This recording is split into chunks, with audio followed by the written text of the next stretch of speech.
પણ દુશ્મનોની સામે જાકાજીક બોલતા બોલતા બોલતા બોલતા એક સાથે એક નહીં પણ 17 માથા વાઢી અને પોતાના મસ્તક પડી ગયા. અને પછી ધડ લડતા લડતા લડતા લડતા ઘણા દૂર સુધી વ્યા જાય.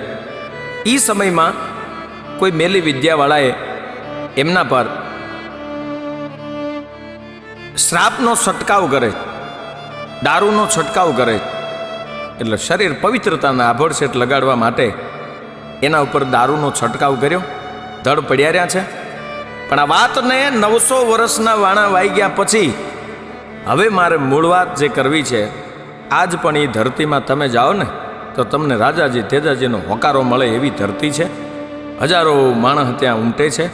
દુખિયાના દુઃખ આવે તો બધાએ રોતા રોતા આવે અને હસતા હસતા જાય એવું એક ધામ એટલે ભાલની ધરતી ભોળાજ.